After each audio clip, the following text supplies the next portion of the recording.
इयत्ता 11वीची गुणवत्ता यादी कॅप फेरी 1 साठी नुकतीच जाहीर झालेली आहे आणि जाहीर झाल्यानंतर ज्या विद्यार्थ्यांनी स्वतःच्या लॉग इन मधून कोणतं उच्च माध्यमिक विद्यालय मिळालेलं आहे याची खात्री केली त्यावेळेस जवळजवळ बऱ्याच विद्यार्थ्यांना आनंद झालेला आहे। कारण जे काही अपेक्षित उच्च माध्यमिक विद्यालय मागणी केली होती त्या मागणीनुसार गुणवत्तेनुसार त्याला त्याचं वाटप झालेलं आहे। त्यामुळे तो त्याचा सर्व परिवार म्हणजे कुटुंब आपण म्हणूया तो आनंदी आहे आणि उद्यापासून तो प्रवेश घ्यायला तयार आहे। परंतु त्याच वेळेस असे अनेक पालक आहेत की त्यांच्या समोर प्रश्नचिन्ह आहे। म्हणजे काही पालकांच्या मते किंवा विद्यार्थ्यांच्या मते there are no records to display असं दिसतंय। काही जणांचं लॉग इनच होत नाहीये। काही जणांच्या बाबतीमध्ये कास्टच वेगळे आहे किंवा काही जणांच्या मते आम्ही या कास्ट मधून या कास्टचे आहोत परंतु प्रवेश देताना मात्र जनरल दिसतंय। अशा अनेक त्रुटी आहेत। त्याची कारण काही असतील किंवा फ्रेश स्टुडंट आहे परंतु रिपीटर म्हणून झालेला आहे, ऍप्लिकेशन रिजेक्टेड म्हणून आम्हाला मेसेज आलेला आहे, किंवा सीबीएसईचा आहे आणि गुणवत्ता मार्क्स भरताना अडचणी आल्या, किंवा काही वेळेस सीबीएसई किंवा अदर स्टेट बोर्डचे जे विद्यार्थी आहेत त्या विद्यार्थ्यांच्या बाबतीमध्ये लिव्हिंग सर्टिफिकेटच मिळालं नाहीये आणि मग लिव्हिंग सर्टिफिकेट त्यावेळेला मिळालं नसेल तर तिथं ते काही अपलोड झालं नाही परंतु आम्ही अर्ज सादर केला, क्युरी काही निघाली नाही आणि नंतर लिस्ट लागल्यानंतर क्युरी निघाली। अशा अनेक प्रश्न आहेत की ज्या प्रश्नांची उत्तरं देणं हे शिक्षण विभागाला किंवा सिस्टीम राबवण्याला देणं ते गरजेचं असणार आहे।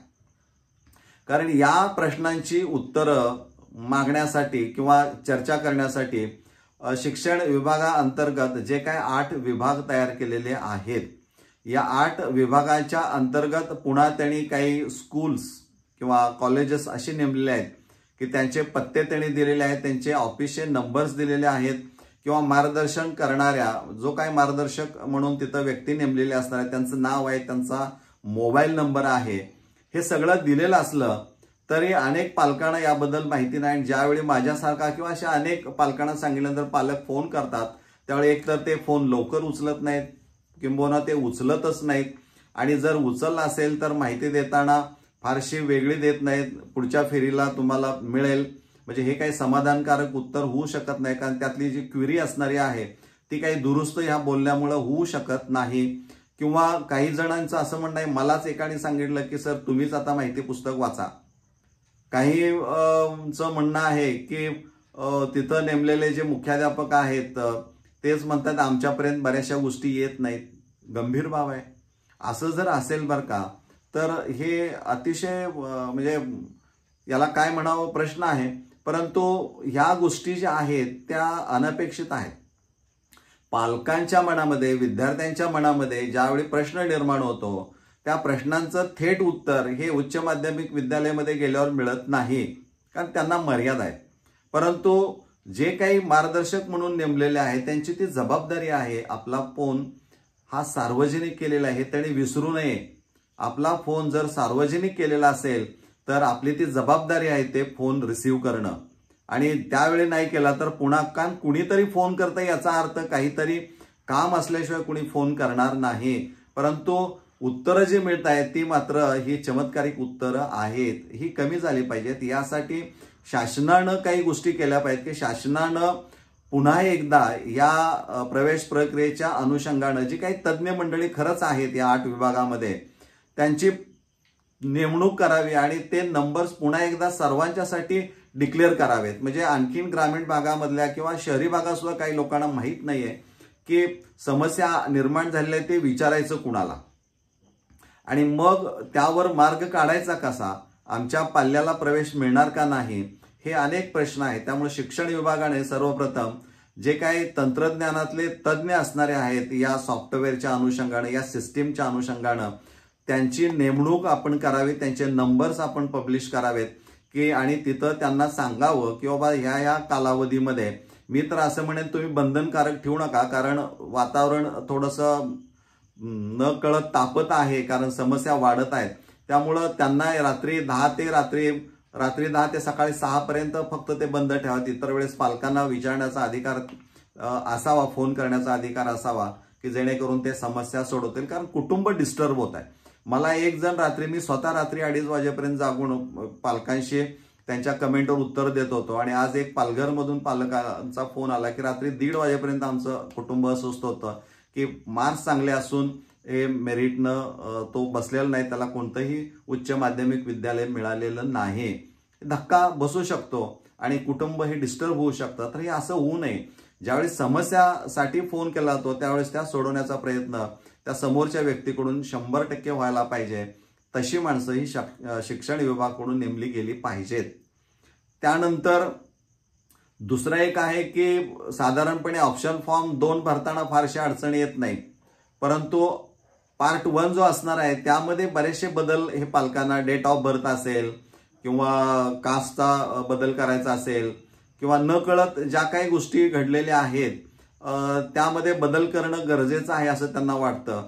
आणि त्यासाठी पुन्हा एकदा शिक्षण विभागानं जर काही संधी दिली 1-2 दिवस 3 दिवस की त्यातल्या दुरुस्त्या करण्यासाठी पार्ट 1 ओपन केला समजा, तर पालकांच्या दृष्टिकोनातून, विद्यार्थ्यांच्या दृष्टिकोनातून ते एक आनंदाची बातमी असणारी आहे.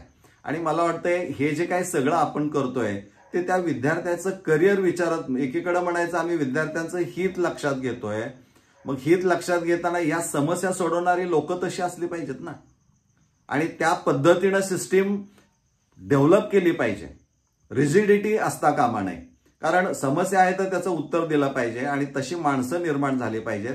त्यामुळं जर आपण प्रवेश अर्जाचा भाग 1 दुरुस्त करण्यासाठी जर काही संधी दिली आणि द्यावी, कारण जेणेकरून एक समाधान त्या पालकांना, विद्यार्थ्यांना मिळेल की त्या फेरीमध्ये मी इन्व्हॉल्व्ह होऊ शकतो ह्या दुरुस्त्या करून, तर आपण त्या पद्धतीनं विचार करायला काही हरकत नाही.